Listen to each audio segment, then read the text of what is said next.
Hello दोस्तों। तो आज हम बाइंडिंग करेंगे 16 इंची एग्जॉस्ट कूलर की। सबसे पहले हम इसमें पीवीसी पेपर लगा लेंगे। इसमें 7 नंबर पीवीसी पेपर का यूज किया गया है। इसकी स्लॉट की बात करें तो ये 24 स्लॉट की मोटर है। इसमें 1 बाई 1 सारी स्लॉट में पेपर लगाते जाएंगे। पेपर कटिंग करते समय एक बात का ध्यान रखें कि ना हमारा पेपर ज़्यादा बड़ी साइज का कटे ना ज़्यादा छोटी साइज का कटे। एक एक करके हम सारी स्लॉट में पेपर लगा लेंगे। ये हमारे पेपर लग के तैयार हो चुके हैं। अब हम इसमें बाइंडिंग करेंगे। बाइंडिंग करने के लिए सबसे पहले हमें इसकी कॉइल बनाने की ज़रूरत है। तो सबसे पहले हम इसकी कॉइलें बना लेते हैं। इसके बाद इसमें बाइंडिंग करना चालू करेंगे। सबसे पहले हम इसको जो पेपर कटिंग है इसको यहाँ वेस्ट मटेरियल है जो इसको हटा लेंगे। फिर हम बाइंडिंग करना चालू करेंगे। हमारी कॉइल बनके तैयार हो चुकी है। अब हम इसमें 5 नंबर लेदर पेपर का उपयोग करेंगे जो हमारी रनिंग कॉइल और स्टार्टिंग कॉइल के बीच में डाला जाएगा ताकि हमारी रनिंग कॉइल और स्टार्टिंग कॉइल आपस में टकराए ना और फॉल्ट ना हो। इसके साथ ही इसमें 7 नंबर पीवीसी पेपर का उपयोग किया जाएगा जो हमारी स्लॉट में कॉइल डाली जाएंगी उनको ऊपर से कवर करने का कार्य करेगा। अब हम 1 बाई 1 पीवीसी पेपर के टुकड़े काटेंगे। सबसे पहले इसको साइड से बराबर करेंगे ताकि हमारा कोई टुकड़ा छोटा या बड़ा ना हो। तो इसको दोनों साइड से हम पहले बराबर काट लेंगे, फिर इसके छोटे छोटे टुकड़े करेंगे। जितनी हमें स्लॉटों की संख्या है उस हिसाब से इसके टुकड़े करते जाएंगे। अब हम बाइंडिंग का कार्य चालू करेंगे। बाइंडिंग करने से पहले एक बात का ध्यान रखें कि हमारी जो कॉइल की लंबाई है वो बहुत ज़्यादा ना बड़ी हो ना बहुत ज़्यादा छोटी हो, नहीं तो हमें बाइंडिंग करने में काफ़ी ज़्यादा दिक्कत का सामना करना पड़ सकता है। अब हम पहली कॉइल डालना स्टार्ट करेंगे। इसके लिए हम इसको अच्छी तरह से स्लॉट में डाल देंगे और बारी बारी से इसके एक एक तार को स्लॉट के अंदर डालते जाएं। ध्यान रहे कोई भी तार टूटे ना।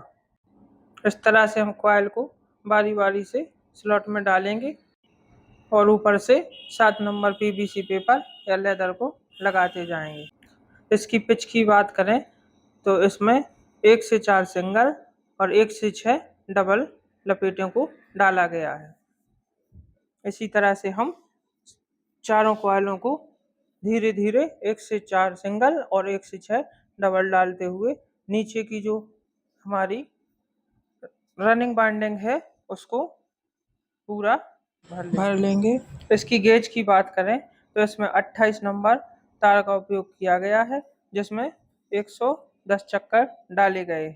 इसी क्रम में हम बारी बारी से सारी कॉइलों को 1 से 4 सिंगल 1 से 6 डबल डालते जाएंगे और कॉइलों को अच्छी तरह से सेट करते जाएंगे। हमने जो कॉइल बांधने के लिए धागा यूज किया था उसको काटते जाएंगे ताकि वो बाइंडिंग करते समय फंसे ना और हम अच्छी तरह से बाइंडिंग कर सकें।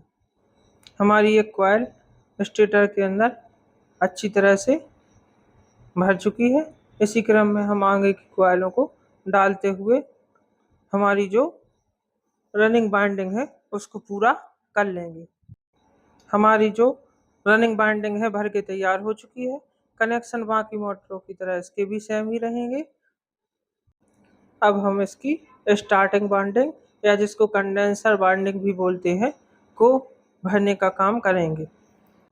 स्टार्टिंग बाइंडिंग या कंडेंसर बाइंडिंग के लिए हमने इसमें 30 नंबर एल्युमिनियम तार का उपयोग किया है जिसमें हमने 130 चक्कर डाले हैं। इसके अलावा इसकी पिच की बात करें तो इसकी जो पिच है वो रनिंग बाइंडिंग की तरह ही रहेगी। इसमें 1 से 4 सिंगल और 1 से 6 डबल लपेट डाली जाएगी। इसी तरह से हम कॉइल को स्लॉट में आसानी से डालते जाएं। कॉइल को स्लॉट में डालते समय एक बात का ध्यान रखें कि हमारा कोई भी तार टूटे ना। इसके लिए हम हमारी जो कॉइल है उसको स्लॉट में बहुत ही सावधानी पूर्वक धीरे धीरे एक एक तार को डालेंगे, ताकि हमारे जो तार टूटने की गुंजाइश है वो ना के बराबर रहे। इसी क्रम में हम अपनी कॉइल को 1 से 4 सिंगल और 1 से 6 डबल डालते हुए स्टार्टिंग वाइंडिंग का जो काम है वो पूरा कर लेंगे। हमारी स्टार्टिंग वाइंडिंग की कॉइल ठीक तरह से स्लॉट में डल चुकी है। इसी क्रम में हम इसकी तीनों कॉइलों को भरते जाएंगे। हमारी जो वाइंडिंग का कार्य है लगभग पूरा हो चुका है। अब हम इसमें सेपरेटर लगाएंगे।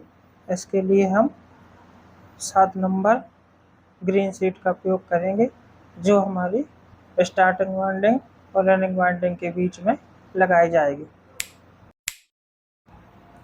अब हम सावधानी पूर्वक स्टार्टिंग वाइंडिंग और रनिंग वाइंडिंग की कॉइलों के बीच जगह बनाएंगे और सावधानी पूर्वक इस शीट को दोनों कॉइलों के बीच डालेंगे, जिससे कि जब मोटर चले तो दोनों कॉइलें गर्म होने पर उनमें आपस में फॉल्ट ना हो और वह एक दूसरे से ना टकराएं। हम लोग हरे रंग की शीट की जगह लेदर पेपर का या फिर पीवीसी पेपर का भी उपयोग कर सकते हैं। आप लोग अपनी सुविधा अनुसार जो आपके पास अवेलेबल है उसका उपयोग कर सकते हैं। मैंने इसमें 7 नंबर शीट का उपयोग किया है। हम लोग इसमें 5 नंबर पेपर का भी उपयोग कर सकते हैं, लेकिन वह गर्म होने पर जल्दी खराब हो सकता है, इसलिए हम इसमें थोड़ा मोटा 7 नंबर पेपर का उपयोग करेंगे, ताकि मोटर जब गर्म हो तो बहुत जल्दी खराब ना हो और हमारी मोटर लंबे समय तक चलती रहे। हमारी दोनों कॉइलों के बीच पेपर अच्छी तरह से फिट हो चुका है। हम इन कॉइलों को किसी पेंचकस की सहायता से साइड से अच्छी तरह से दबा लेंगे, ताकि हम जब मोटर की फिटिंग करें तो इसकी जो रॉड या स्टड हैं वो किसी भी तार या कॉइल से ना टकराएं। इसलिए हमें इस बात का विशेष ध्यान रखना है कि हमारी जो कॉइल है स्टड डालते समय उसमें फंसे ना। अगर हम इस बात का ध्यान नहीं रखेंगे तो जैसे हम मोटर फिट करेंगे और स्टड डालेंगे तो स्टड हमारी कॉइल से टकरा जाएगी और कॉइल के तार टूट जाएंगे और हमारी पूरी मेहनत बेकार हो सकती है। हमने सभी कॉइलों को चारों तरफ से अच्छी तरह से गोल कर लिया है। सेम प्रोसेस हम इसके दूसरी साइड भी अपनाएंगे। उस साइड भी हम कॉइलों को इसी तरह से चारों तरफ से गोल करते जाएंगे।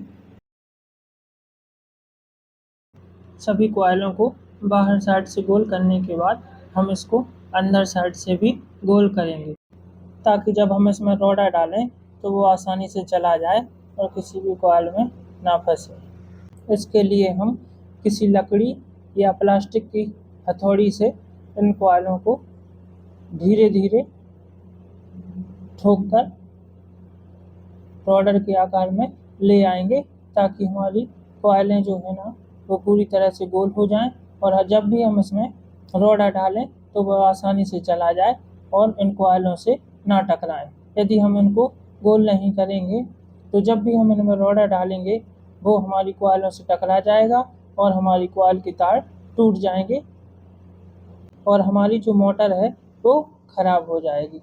इसलिए इस बात का ध्यान रखना आवश्यक है कि हमारा जो रोडर है वो किसी भी कॉइल से ना टकराए और आसानी से हमारे स्टेटर में चला जाए और किसी भी प्रकार की दिक्कत का सामना हमें ना करना पड़े।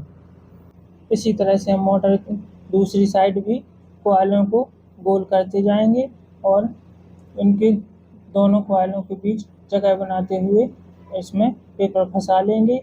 इसके बाद इसको अंदर साइड से गोल करते जाएंगे, ताकि हमारा रोडर दूसरी साइड से भी आसानी से चला जाए और हमारी कॉइलों में ना फंसे।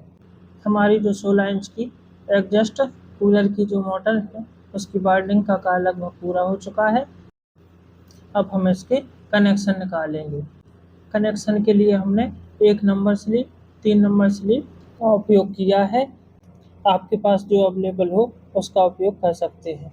इसके अब हम धागे की सहायता से मोटर को एक साइड से अच्छी तरह से बांध लेंगे ताकि हमारे जो तार हैं वो इधर-उधर ना भागें, इसलिए धागे की सहायता से इनको अच्छी तरह से बांध लेंगे। एक्स्ट्रा धागे को कैंची की सहायता से काट लेंगे।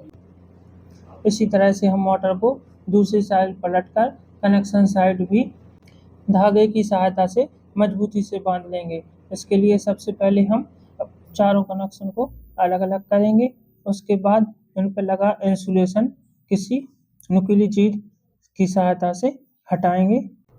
इंसुलेशन हटाते समय बहुत ही सावधानी से इनका इंसुलेशन हटाएंगे ताकि हमारा कोई भी तार कटे ना। अब हम 3 नंबर स्लिप और कॉपर तार की सहायता से कनेक्शन जोड़कर इनको बाहर निकाल लेंगे। हमारे जो कनेक्शन का कार्य लगभग पूरा हो चुका है। अब हम धागे की सहायता से इनको अच्छी तरह से मजबूती से बांध लेंगे ताकि हमारे जो कनेक्शन हैं वो फिक्स हो जाएं और इधर-उधर ना भागें।